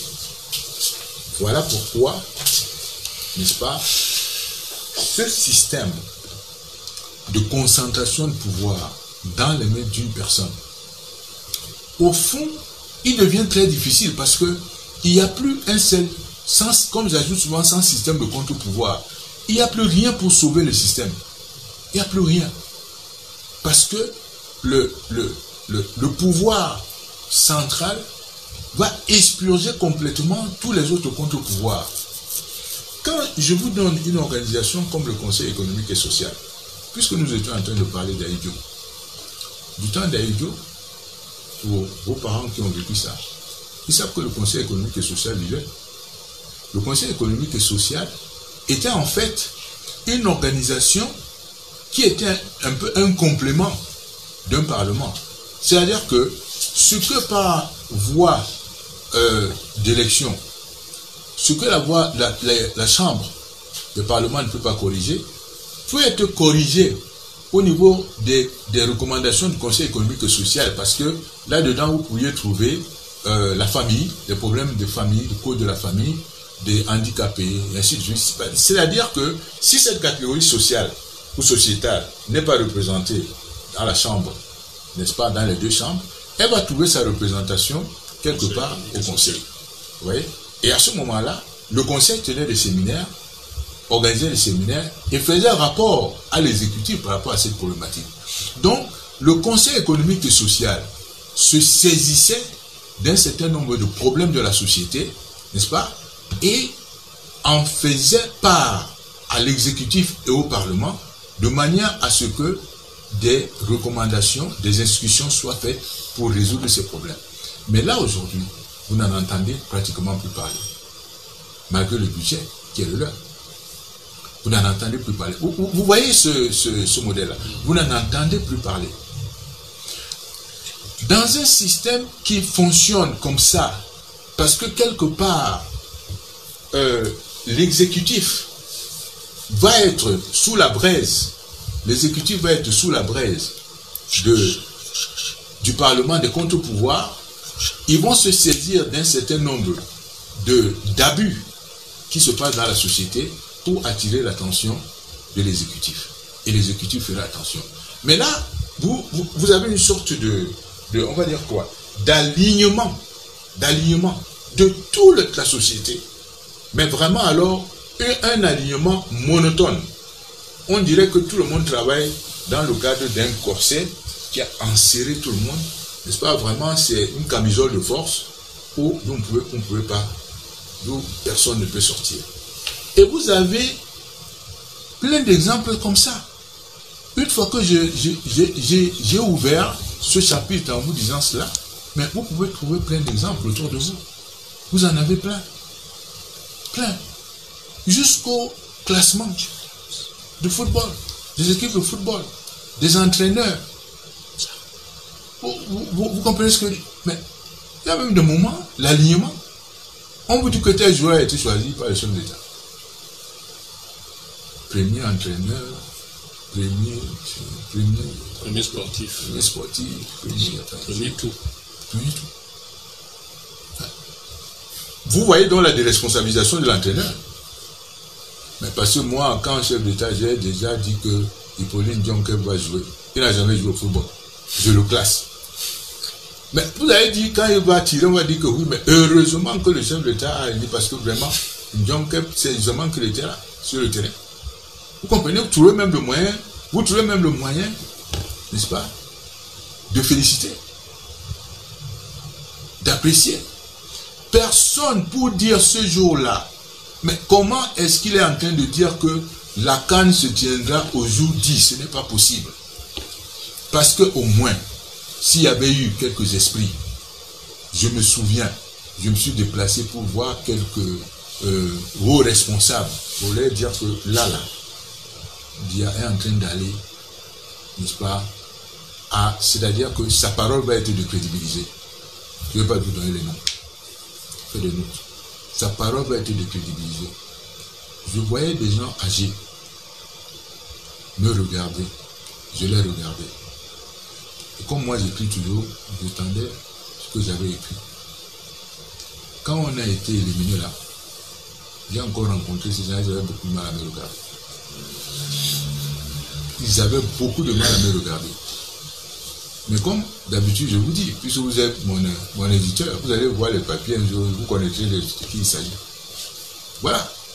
Vous arrivez à un système où même des gens âgés, responsables, qui ont fait leur vie, qui à la limite vous dites qu'ils n'ont plus rien à perdre. On dirait qu'ils ont peur de dire à M. Dia que non, là, ce que vous êtes en train de faire là, le pays là va couler. Aucun. C'est simplement extraordinaire que vous en arriviez à un tel système. À un tel système. C'est pour ça que, vraiment, je vous en prie, les jeunes gens, il faut avoir de la dignité. Il faut souvent être indigné, parce que c'est vous, c'est votre vie. C'est votre vie. Il faut être indigné par ce qui arrive, parce que c'est votre vie. Un jour, on va vous dire qu'un monsieur de 86 ans peut faire le sprint. Et vous allez dire oui. Il peut faire le sprint. Il peut faire 100 mètres. Parce que je vois les journalistes là, souvent, ils sont en train de dire que oui, il peut encore courir, il peut encore ceci. Et vous voyez des gens que je croyais vraiment sensés. Venez vous raconter n'importe quoi. Vous vous dites qu'il y a quelque chose qui nous est arrivé. Moi, je vous pose la question. Mais je veux bien. Il y a quelque chose qui nous est arrivé. Mais vous voyez pourtant les pays qui progressent, où il y a des débats, tout le temps, on se remet en cause. On se dit non. Vous ne pouvez pas avancer, progresser si vous ne vous questionnez pas. Si vous ne questionnez pas vos performances. C'est ce que je veux, c'est ça l'esprit critique. Critical thinking. If you don't question yourself, destructive creation. So, this is what Schumpeter used to say. You have to destroy to create. Because you need to destroy the current system to create a new one. Yeah. So it's a kind of creative destruction. Creative destruction. If you don't question, if you don't call to question the status quo, how do you expect to move forward? How do you expect to progress? You have to question, and you have to debate, and you have to apply the critical thinking to any current system if you want it to improve. Nothing can be everlasting. And this is it. And this is what I'm convening you as young people, because this life is your life. It's about your life. And you need to be, clearly, kind of, you have this kind of mindset where you're going to question what is around you. That's the way. Through innovation, through creativity, questioning process, to say we can do better, we can improve. It can be a dress, it can be an engine, it can be a table, it can be a furniture. Whatever is there can be improved in a way or in another. It can be a product, it can be a process, it can be a technology, it can be a design. Whatever the case, it can be improved. If you are not inhabited by this spirit of questioning yourself, questioning your having this critical thinking, this critical mind, we will not progress. And we need to get out of this system where we live in kind of archaism and what I used to call villageoiserie in French. So if there's some more questions. Yeah, we have some few questions concerning the topic of today.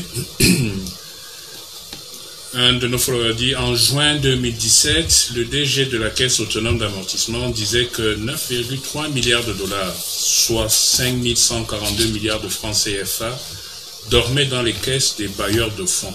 Cet argent ne pouvait être décaissé du fait de l'incapacité des dirigeants camerounais à monter des projets, du fait de l'incapacité de nos dirigeants à monter des projets et puis de la non-maîtrise des procédures de décaissement mises en place par ces bailleurs de fonds. Comment est-ce qu'on peut expliquer ça? Qu'est-ce que ça peut inspirer comme réflexion? Je pense que ce que le follower dit, il a raison. C'est ce que on disait sous une autre forme.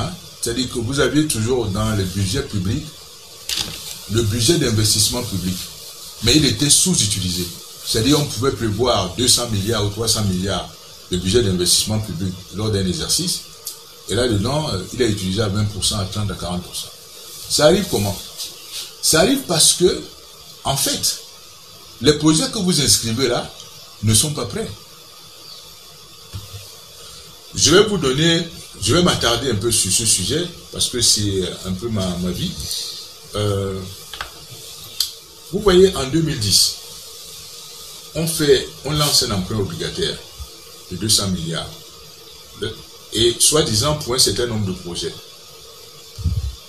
L'emprunt obligatoire de 200 milliards, tout de suite, il est souscrit, hein, donc on a 200 milliards là. Mais lorsqu'on a lancé les 200 milliards, les projets auxquels cet emprunt devait être appliqué n'étaient pas prêts.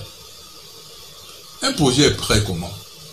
Un projet a généralement, on va dire comme ça, grosso modo, 4-5 phases.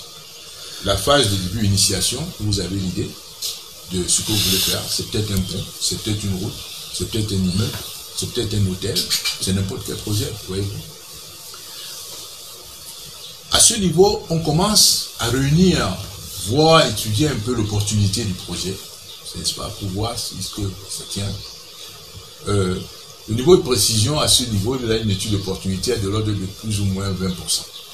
Après, la deuxième phase, c'est vraiment la phase de design, la grosse phase de ce projet, où toutes les études sont faites. Imaginez un pont. On commence par étudier les aspects commerciaux, le trafic. Qui est-ce qui va utiliser le pont? Et comment est-ce qu'il va l'utiliser? Comment est-ce que les gens vont passer là? Les heures de trafic, les heures de pointe, tout ça fait l'objet d'études. Vous voyez ce que je veux dire? Et à ce moment-là, ça vous permet ensuite de commencer à voir quel type d'ouvrage on va faire. Nous sommes toujours dans la phase de design. Quel type d'ouvrage on va faire? Quel type de pont on va faire? Naturellement, si on vous dit qu'il y aura un chemin de fer qui passera par là, il faudra prévoir un chemin de fer. Ce n'est pas après que vous allez vous dire que, mais tiens, il y a un chemin de fer, qu'on a oublié le chemin de fer. Si on vous dit que les bateaux passeront sous le pont, bah, ce n'est pas après que vous allez vous rendre compte que, ouais, tiens, on a oublié que les bateaux passaient, le pont est trop bas, le tablier est trop bas, et si vous allez le faire après.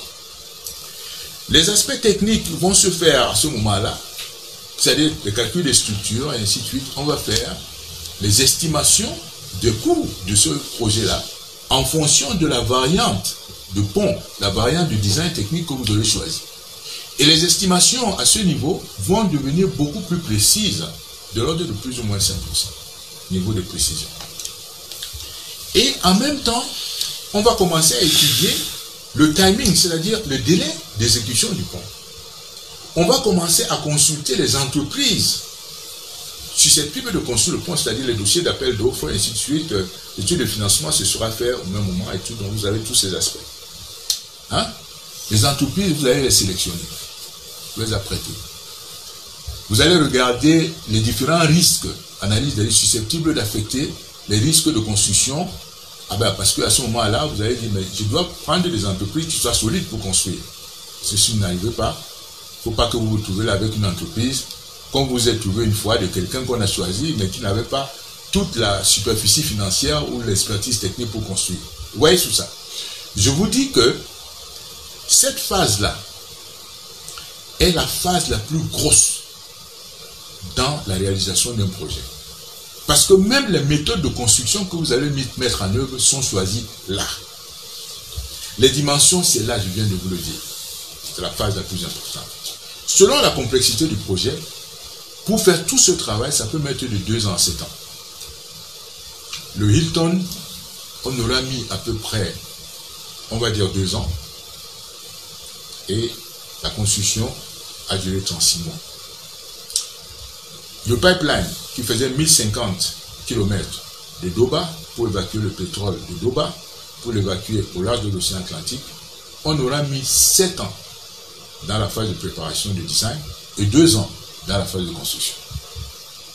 7 ans dans la phase de préparation.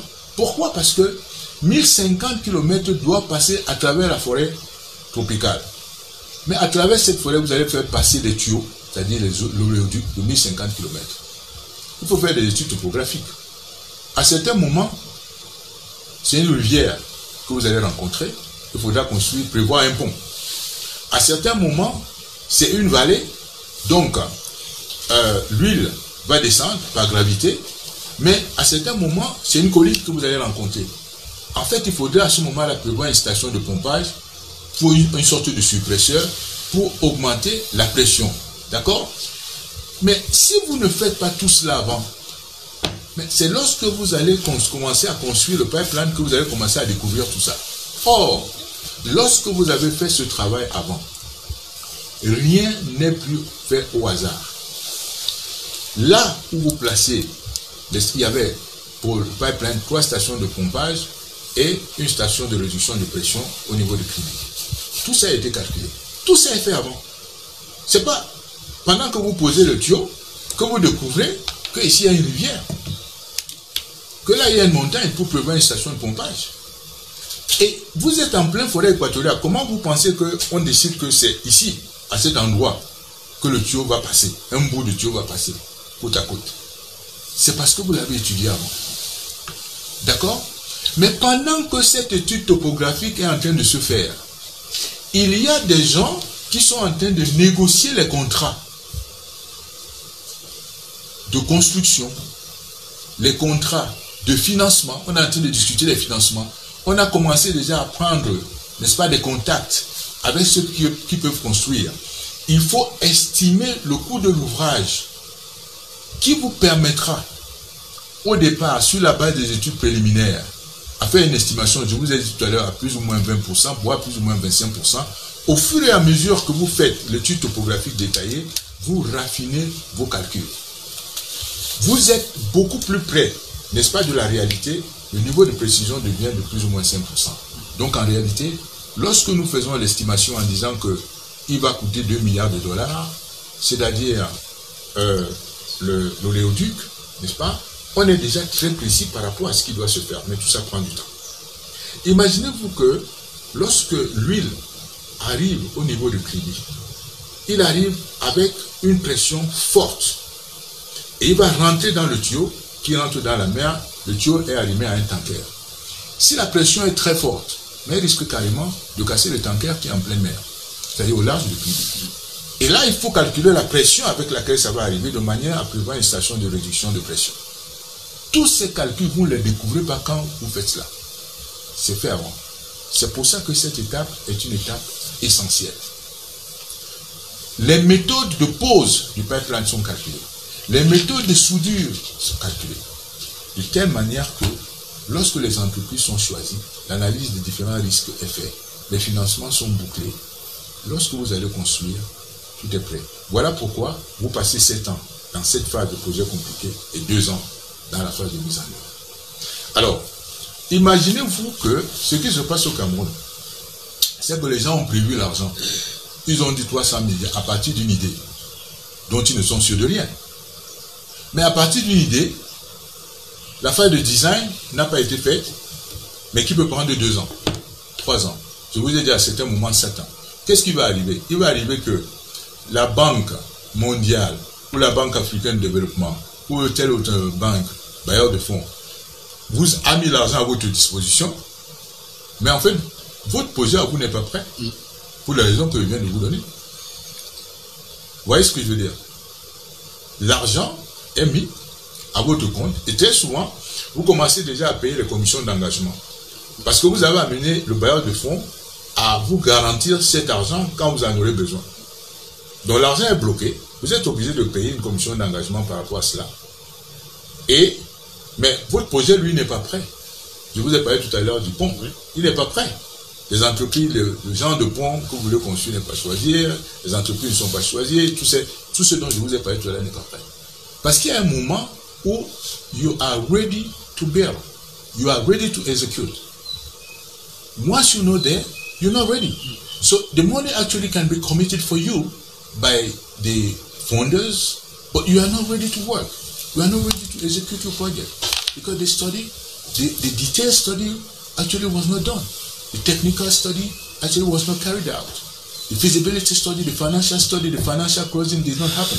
You see what can happen? This is the main explanation of it. C'est pour ça que très souvent, vous vous rendez compte que l'argent est mis à votre disposition, mais votre projet en termes de préparation, lui n'est pas prêt. Il ne peut pas aller. De la même manière que vous êtes en train de construire une maison, mais si vous n'avez pas le plan d'exécution, l'esquisse de la maison n'est pas un plan d'exécution. Parce que le plan d'exécution, c'est celui qui dit que la porte va être exactement à cet endroit. La fenêtre va être exactement à cet endroit. C'est un carreau de telle taille qu'on va mettre, ou un marbre de telle qualité qu'on va mettre. Tout, il n'y a plus de hasard. Quand on sort de la phase de design pour aller à la phase d'exécution, de construction, il n'y a plus de hasard. Il n'y a plus de hasard. Toute chose que vous poserez comme question au project manager, il doit être à même de vous répondre. Si vous lui demandez telle chose sera de quelle couleur, il doit vous répondre. Elle sera placée où? Il doit pouvoir vous répondre. À quel niveau? Il doit pouvoir vous répondre. Ce sera de quelle taille? Il doit pouvoir vous répondre. Là, on va dire, Dieu se trouve dans le détail. Vous comprenez donc pourquoi, lorsque le président Biya dit la CAN de 2019 se tiendra aux outils, je demande sur la base de quoi il disait ça. Parce que normalement, il aurait dû disposer déjà à ce niveau de la phase de tout ce qui est comme document produit de la phase de design. De manière à poser que l'argent est là, on va lui dire oui. Ça vient d'où? On va lui dire là. Ce sera mis en place quand c'est là. Quelle entreprise va construire? On répond. Quel sera le dimanche? On répond. Ainsi de suite. Il n'avait pas tout ça. Ouais, bien qu'il n'avait pas tout ça. Donc il n'était pas à même de répondre.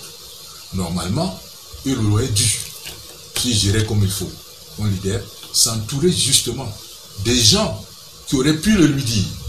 Et j'étais à la bonne place. S'il ne me pose pas la question, je comprends immédiatement qu'il y a un souci. Il y a un souci de leadership. Parce que vous allez écrire, très souvent vous allez écrire, ça restera là. Comprenez ce que je veux dire? C'est pratiquement impossible. Lorsque vous voyez Mitterrand, avec les grands travaux qu'il a réalisés, que ce soit le musée du Louvre, la Grande Arche, et ainsi de suite, la Grande Bibliothèque, toujours entouré n'est-ce pas, des experts qui peuvent l'aider. Vous avez également cette erreur très souvent, je vous le dis, comme demain vous allez avoir à construire vos résidences, vous pouvez avoir un architecte à qui vous demandez, mais il vous fait un plan de maison, et vous lui demandez, mais la maison va coûter combien? L'architecte va vous dire que, en fait, la maison peut vous coûter 30 millions. Et vous vous dites, j'ai 30 millions, donc je peux construire la maison. Mais lorsque vous engagez les travaux, vous vous rendez compte que vous êtes encore au chaînage et les 30 millions sont déjà dépensés. Ça veut dire que le travail de design a été très mal fait. Donc vous vous trouvez, vos 30 millions sont déjà dépassés, vous êtes encore au niveau du chaînage, le second degré n'est pas fait, les fenêtres ne sont pas là, les portes ne sont pas là, et là, vous êtes à une situation extrêmement difficile parce que, vous avez le couteau à la gorge, vous êtes en plein milieu du dé, il faut aller chercher l'argent. Là, vous commencez à aller aux tontines. Aux tontines où les taux d'intérêt vont être très forts, alors que vous aviez toute la latitude dans la phase de design, de prendre le temps, n'est-ce pas, d'avoir un projet, de faire une faisabilité détaillée de votre projet, d'avoir une estimation précise, qui soit là de plus ou moins 5%, et qui vous permet de chercher les sommes nécessaires de manière très calme. Ça aussi, c'est un cas précis. Maintenant, je pense que un jour, comme nous sommes engagés dans cette entreprise d'aider les gens à pouvoir réaliser les projets de toutes sortes, Serge, je pense que vous avez dans les plans que dans les jours qui viennent, on pourra organiser de manière précise, n'est-ce pas, peut-être des workshops sur des projets précis, par exemple, comment faire un élevage, comment faire, n'est-ce pas, pour les gens qui veulent faire un restaurant, comment faire une telle industrie, et ainsi de suite. Et là, nous prendrons le temps d'aller dans le détail. Nous allons organiser, Acte Agir toujours dans ce sens, de manière à ce que les gens soient vraiment outillés pour assurer la réussite de leurs affaires. Parce que ce qui nous intéresse, c'est que chacun membre puisse réaliser pleinement son potentiel créatif. Je pense que j'ai été un peu long, mais c'était peut-être nécessaire. En tout cas, si le follow a des questions précises, je pourrais y répondre. Merci. Président, un analyste expliquait il y a quelque temps que plus de 80% des ressources allouées au ministère restent à Yaoundé. Cet argent est généralement consommé dans les frais de mission, séminaires, ateliers, etc.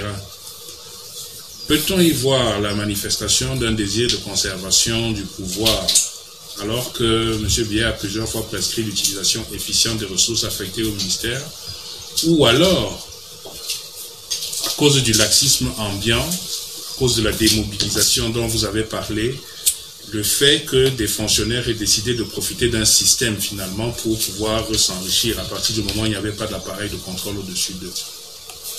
Mais Serge, dans le système de gestion, il y a un aspect qui est très intéressant, c'est le contrôle. Mais il ne suffit pas de dire dans un discours que les gens doivent bien gérer les budgets qui leur sont alloués pour penser que les gens vont le faire.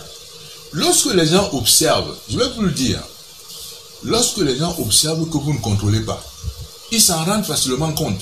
Vous voyez ce que je veux dire? Lorsqu'ils observent, vous, en tant que manager ou leader, que vous n'avez pas mis en place de système de contrôle, tout de suite, ils s'adaptent à cela. Moi, j'ai vu, regardez, nous-mêmes Camerounais, quand on se retrouve de l'autre côté, les mêmes Camerounais, quand on se retrouve de l'autre côté, on est très performants. Parce qu'on se rend compte que nous sommes dans des systèmes qui sont contrôlés, où il y a des objectifs, il y a des indicateurs de performance, et puis il y a des contrôles. But all the same, when those people, the foreigners, came to Cameroon, quand les étrangers viennent au Cameroun, ils se rendent compte eux-mêmes aussi, ils étaient très performants d'où ils venaient, mais ils se rendent également facilement compte que, ils sont tombés. Au début, ils appliquent un contrôle. Et puis, vers la fin, au milieu même, le système, très vite, ils apprennent, ils se rendent compte que, ce système, il ne contrôle rien. Moi, j'ai vu des directeurs généraux des banques, des Européens, qui sont venus ici, sur la base de contrat. À un moment donné, quand ils se sont rendus compte que nous étions un système laxiste, mais eux-mêmes ils sont plongés là-dedans. Il y en a qui ont fui à temps, sont retrouvés en Amérique latine avec de l'argent volé, et ainsi de suite, des banques. Vous comprenez? Donc, ça a à voir avec un système. Ce n'est pas parce que Bialoré dit qu'il faut gérer de l'argent de manière efficiente, mais si le système de contrôle n'existe pas, c'est ça. Si le système de contrôle n'existe pas, il va voir, c'est pas le fait qu'il ait dit qui change quoi que ce soit. C'est le fait qu'il n'ait pas créé un système de contrôle. C'est exactement comme il a fait les discours contre la corruption. Mais le fameux article l'enrichissement illicite, vous voyez toujours plein de gens qui construisent des immeubles. Si vous aviez Tracfin au Cameroun, qu'est-ce qu'il ferait? On verrait un immeuble que vous sortez, immédiatement on vous poserait la question, Tracfin, d'où vient l'argent que vous avez utilisé pour construire la maison? Ou le fameux article 66. Comment il peut dire que le fameux article 66 est bien dans la Constitution, mais il n'est pas appliqué à tel enseigne que les ministres qui sont nommés en fonction ne puissent pas faire l'état de leur... Qu'est-ce que ce follower va dire de ça? Non, il ne suffit pas de dire les choses comme si c'était des incantations. Ce n'est pas le fait de lui dire qu'il va faire que ça s'applique. Il faut mettre en place des instruments qui vont obliger les gens à appliquer ce que vous êtes en train de dire. Et c'est généralement à travers des instruments de contrôle. Voilà. Président, on sait que l'État est pratiquement en cessation de paiement, il n'y a pas d'argent au Cameroun. Mais selon vous aujourd'hui, puisque le GICAM dit que les entreprises sont pratiquement en état de banqueroute, si aujourd'hui vous devriez prescrire une mesure, si vous devriez donner une indication pour éviter effectivement qu'elles aillent dans cette banqueroute-là, qu'est-ce qui pourrait être fait? Quel type d'accompagnement on peut envisager pour les entreprises au Cameroun aujourd'hui? Écoutez, les entreprises sont en banqueroute pour une raison, regardez, très simple. Par exemple, dans le cas du Covid, où la demande a vraiment baissé. La demande, parce que les gens, le pouvoir d'achat a baissé, il y a des gens qui ne travaillent pas, et certaines entreprises qui ne peuvent plus probablement obtenir des intrants et tout cela. Vous imaginez que lorsque le Fonds monétaire international libère le fameux crédit rapide de 236 millions de dollars, d'accord? C'est-à-dire un crédit rapide qui va donc représenter plus de 130 milliards de francs CFA. Ce crédit rapide est mis en place pour des soutiens à la fois aux ménages et aux entreprises. C'est-à-dire, si vous faites un inventaire des gens qui ont perdu leur job, n'est-ce pas? Parce que vous avez dit aux gens en même temps confinement et tout cela. Donc les gens ont perdu leur job. Vous trouvez les moyens de leur accorder des chèques. C'est ce que vous voyez dans les autres pays, parce que les gens comme ça, vous leur accordez des chèques pour maintenir le pouvoir d'achat. Et à ce moment-là, vous n'aurez plus la situation où, n'est-ce pas, on n'arrive plus à vendre le poulet et tout, et les prix tombent. Et de la même manière, les unités de production qui n'arrivent pas à obtenir des intrants, vous créez des conditions nécessaires pour assurer cela. Mais ça demande qu'il y ait une concertation et que les gens soient, n'est-ce pas, se retroussent les manches, travaillent pour trouver cela. Que les entreprises qui sont concernées puissent indiquer les personnes. Ça demande toujours un travail que je ne vois pas les gens faire. Il vous souvient qu'en 2015-2016, lors de la grippe aviaire, quand la grippe aviaire a éclaté au Cameroun, dans la ferme parentale de Mbogbessi qui produisait les poussins d'un jour et les aliments, il y avait à peu près 40 000 parentaux qui ont été décimés par la grippe.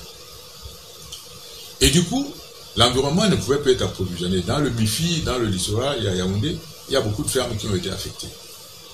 J'avais écrit qu'il y ait un programme qui soit mis en place, n'est-ce pas, pour soutenir les fermiers. Mais c'est ce genre de programme que vous mettez en place, n'est-ce pas, pour permettre aux fermiers, n'est-ce pas, de fonctionner. Ceux qui sont en train de produire les poussins d'un jour, vous les soutenez. Ceux qui produisent des aliments, vous continuez à les soutenir. Mais ça demande que cela soit fait. Ça n'a pas été fait. Dans le cas d'espèce, qu'est-ce que vous avez vu? Vous avez vu, je crois, une note du Premier ministre qui répartissait des fonds. Il répartissait des fonds en fonction de quelle stratégie? En fonction de quelle étude?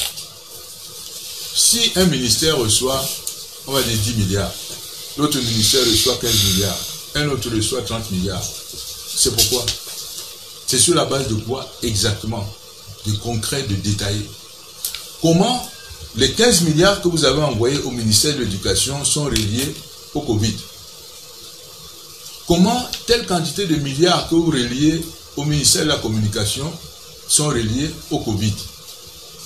Comment tel montant que vous envoyez au ministère de la Santé sont reliés au Covid? Ou alors, pour être dans votre question, à la relance des entreprises. Vous avez l'impression que, pour faire bonne figure, quelqu'un s'est assis et a commencé à distribuer. Mais en fonction de quoi? Par rapport à quoi? Quels sont les critères? Parce que tout cela aussi doit être transparent. Mais un système extractif n'est pas transparent. Vous auriez dû avoir ici un document public, détaillé, qui vous dise pourquoi l'argent là est distribué de cette façon. Ce follower ne serait pas en train de me poser cette question. Il ne serait pas en train de me poser cette question. Vous voyez? Parce que, je vous dis tout le temps, que dans cette transparence, elle n'a pas simplement pour but d'informer. Mais ceux qui vont à l'école, mais ils vont à l'école sur la base de quoi? C'est ce genre d'expérience qui constitue des cas d'école et des cas d'enseignement pour eux. Tout ce qu'on a eu au Cameroun comme catastrophe, ou même comme cas d'échec, de réussite, c'est pas documenté. Donc à la fin, vous allez à l'école, mais c'est pour apprendre à partir de quoi? Mais vous ne pouvez pas apprendre à partir de... Les autres font des case studies. Mais les case studies sont basés sur leur environnement. Notre environnement, on a quoi? Qu'est-ce qu'on a tiré comme enseignement de toutes les catastrophes? La catastrophe ferroviaire de Sega. Qu'est-ce qu'on a tiré comme enseignement de ça? Je veux voir un rapport public. Qu'est-ce qu'on a tiré comme enseignement de l'incendie d'un centre? Tu dois avoir un rapport public. L'ACNIOS. L'ACNIOS. C'est comme ça que la société évolue. C'est comme ça. C'est comme ça. C'est ça, cette matière où vous amassez de l'information par rapport à des situations qui constituent la source de savoir. It's about the knowledge. Many of those kind of haphazard accidents and so on normally should be sources of knowledge, not to repeat the same mistake in the future. But in this case, you don't see it happening. oftentimes, Cameroon is behaving like this is the first time, you know, the place we are starting. What is the kind of experience that we gain from our football history? What is the kind of experience did we gain from our football history? Even where is the Hall of Fame? You people are hearing about kind of very famous players like Mbappé Lepe, Toko Jean-Pierre, Théophile Abega, John Keb, Tato James, should rest in peace. You hear about all of those people. Where are the history? Where are the Hall of Fame? Where can you read about the history? Where can you read about the pioneers of this sport in your place? We are living in a country of amnesia. Amnesia is like a country without memory, and nothing is done to have this kind of legacy to the younger generations.